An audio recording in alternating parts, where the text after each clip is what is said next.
Guys, welcome back to my channel. It's miss Annie. അപ്പോൾ നമ്മൾ ചെയ്യാൻ പോകുന്നത് ഒരു കുക്കിംഗ് വീഡിയോ ആണ്. അപ്പോൾ ഇപ്പോൾ 2-3 ദിവസമായിട്ട് നമ്മൾ ഫുള്ള് റീൽസ് ഒക്കെ ആയിരുന്നു. അപ്പോൾ നമുക്കിത് എന്ത് ചെയ്യാം, ഒരു കുക്ക് ചെയ്യാം. അപ്പോൾ ഞാൻ അന്നും കുഞ്ഞാവൊക്കെ ഉറങ്ങുകയാണ്. അപ്പോൾ ഞാനിപ്പോൾ ഉണ്ടാക്കാൻ പോകുന്നത് ഒരു ഗോതമ്പുണ്ടാണ് ഗൈസ്, നല്ല മധുരമിട്ട ഗോതമ്പുണ്ട. അപ്പോൾ എൻ്റെ കൂടെ ഇഷ ഉണ്ട്. Hello guys. അപ്പം തുടങ്ങാം. Bye guys. നമുക്ക് ആദ്യം തേങ്ങ ചിരവണം. അപ്പോൾ തേങ്ങ പൊളിക്കാൻ പോവാണ്. അപ്പോൾ അവിടെയാണ് തേങ്ങ. നമുക്ക് കുറച്ച് വളഞ്ഞു പോവാം. വാ, ആദ്യം നമുക്ക് ഗേറ്റ് അടയ്ക്കാം.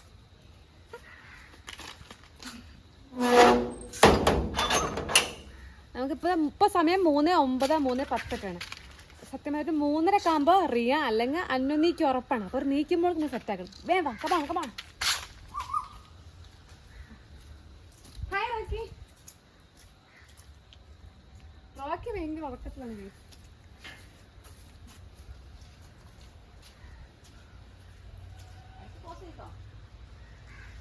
തേങ്ങ ചിരവാ. അപ്പം തേങ്ങ ഇല്ല. ഇവിടെ തേങ്ങ ഉണ്ട്.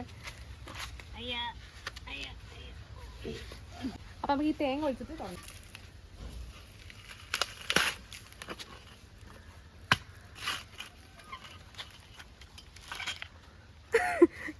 തേങ്ങ ഇല്ല ഗൈസ്. അയ്യോ, ഇത്ര കഷ്ടപ്പെട്ട തേങ്ങ മക പറ്റിച്ച ഗൈസ്. അപ്പം നമുക്ക് ഗൈസ്, നമ്മളെ തേങ്ങ പറ്റിച്ച് നമുക്ക് വേറെ തേങ്ങ നോക്കാം. ഈ തേങ്ങ കുലുങ്ങുണ്ട്. അപ്പോൾ ഇത് നമ്മളെ പറ്റിക്കില്ലാന്ന് തോന്നട്ടാ.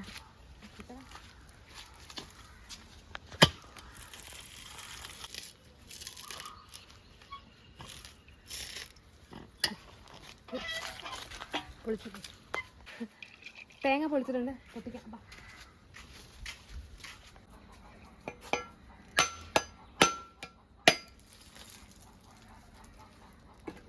നമുക്ക് തേങ്ങ ചിരവാൻ പോകണ മുന്നേ ശർക്കര ഒന്ന് എടുക്കാം. ഞാൻ 2 കഷ്ണമാണ് എടുത്തുള്ളത്.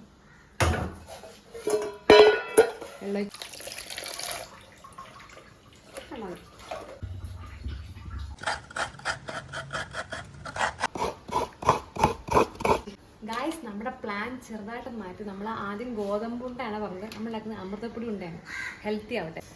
അതിന് വേണ്ട സാധനങ്ങൾ ഇതിനും മിക്സ് ചെയ്തുണ്ടാക്കാം. ജസ്റ്റ് ഒരു ഉറപ്പിന് നമ്മളെ അരിപ്പൊടി, മധുരത്തിന് അമൃതപ്പൊടി ഇടാം.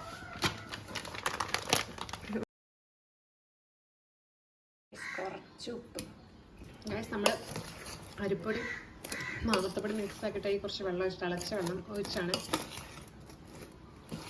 ഗൈസ് ഇത് കുഴച്ചിട്ട് എത്ര അതിൻ്റെ ഒരു പരിവാവണില്ല. മിക്കവാറും ഞാൻ റൂട്ട് മാറ്റി നമുക്ക് ഒരു അട ഉണ്ടാക്കാം.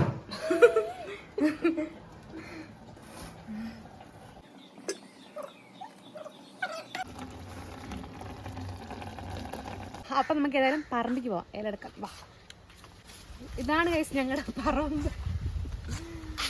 വാ, നമുക്ക്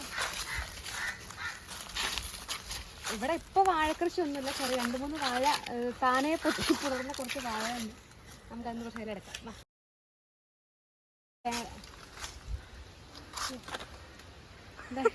ഇതിൻ്റെ എവിടെ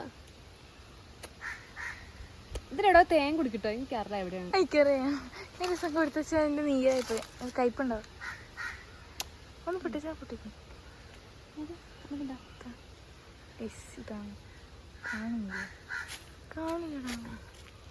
ഈ പറമ്പത്തെ വാഴകളൊക്കെ ഇന്നെപ്പോലെ ജീവനില്ലാത്ത കുറച്ച് വാഴകളൊക്കെ ഒരു ഇതില്ല, ഒരു ബൗസില്ല, ബസർമല്ല.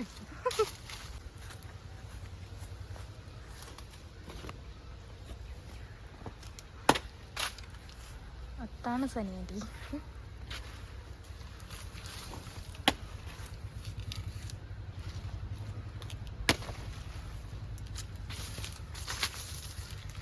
പാമ്പുണ്ടാവും ഇവിടെ. ഇടയ്ക്കിടയ്ക്ക് നനയ്ക്കുന്ന പറമ്പായതുകൊണ്ട് നല്ല തണുപ്പാണ്. അപ്പോൾ പാമ്പൊക്കെ ഉണ്ടാവും. സൂക്ഷിച്ച് തരണം, സൂക്ഷിച്ച് കൈകാര്യം ചെയ്യണം.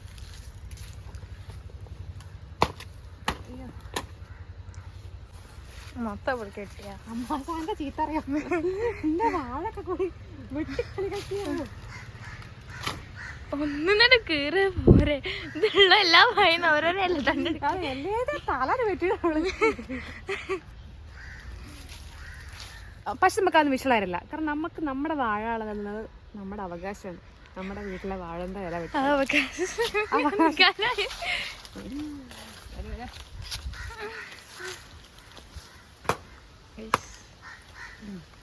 മനസ്സിനൊരു ഇടങ്ങാറിട്ടോ. കാരണം ഇത് ഞാവും വരെ ഒരു മനസ്സിന് സന്തോഷമുണ്ടല്ലോ. കാരണം എന്താ വെച്ചാൽ ഇതിനിപ്പോൾ ഇനിയിപ്പോൾ ഞാൻ കുറച്ച് കഴിഞ്ഞിട്ട് എന്തെങ്കിലും ചോറാക്കും, അതുമായിട്ട് ഫ്ലോപ്പ് അമൃതപ്പൊടി ചോറാക്കുമെന്ന് എനിക്കറിയില്ല. Let's start. വാ, തൽക്കാലം ഇത്ര എല്ലാം പോരേഷു.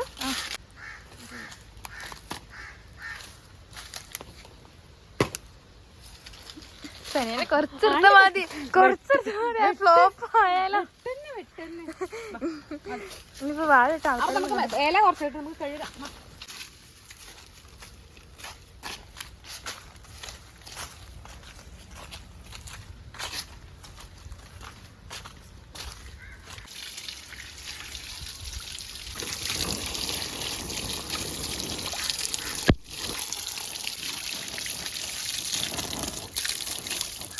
ഗൈസ്, നമ്മുടെ ടോപ്പൊക്കെ നനഞ്ഞു, എന്നാലും കുഴപ്പമില്ല. ഇല തന്നെ കഴുകി. അയ്യോ, കമാൺ. നമ്മൾ എത്ര കുഴച്ചിട്ടും അമൃതപ്പൊടി ആയതുകൊണ്ടാണ് ഭയങ്കര എന്താ പറയുക ഒരു ഇതില്ലേ കേട്ടോ. നമുക്കത് വിചാരിച്ച കൺസിസ്റ്റൻസി ആയിട്ടില്ലായിരുന്നു. അപ്പം ഞാൻ ആദ്യം അമൃതപ്പൊടിയുടെ ഒരു റൗണ്ട് ബോൾ ഉണ്ടാക്കിയിട്ട് അതിനുള്ളിൽ ഫില്ലിങ് കൊടുക്കാനായിരുന്നു പ്ലാന്. പിന്നെ ഇത് പറ്റാത്തതിനെ കൊണ്ട് ഞാൻ ജസ്റ്റ് അമൃതപ്പൊടിൻ്റെ ഒരു അട ഉണ്ടാക്കാതെ വെച്ചിട്ടോ ആണ് ഇലയൊക്കെ എടുത്തത്. ഇല എടുക്കാനുള്ള മടികൊണ്ടാണ് ഞാൻ ആദ്യം അങ്ങനെ പ്ലാൻ ഇട്ടത്. പക്ഷെ ലാസ്റ്റ് നമ്മളെ മടിക്ക് കാര്യമില്ലാതെ വന്നു, ഇല എടുക്കേണ്ടത് തന്നെ വന്നിട്ടോ. ഇതിപ്പോൾ ഏകദേശം ഒരു മടക്കിയപ്പൊക്കെ ആയിട്ടുണ്ട്, അടയൊക്കെ ആയിട്ടുണ്ട്. ഇനി വേവിച്ച് തിന്നുമ്പോൾ കാണിച്ചിടാം. അപ്പം നമ്മുടെ ഉണ്ടാക്കിയ അട നമ്മൾ ടേസ്റ്റ് ചെയ്ത് നോക്കാൻ പോവാണ്. സോ അവിടെ ലൈറ്റ് ഇട്ടു. നമ്മൾ അട കണ്ടിട്ടാ കോലം. വാ, കഴിക്കാം. ജാനു ഒക്കെ ഇപ്പോൾ എണീറ്റ്. ജാനു, റിയാന്, അന്നു, അതുപോലെ സനിക എണീറ്റു. കഴിച്ചോക്കാം. പീസ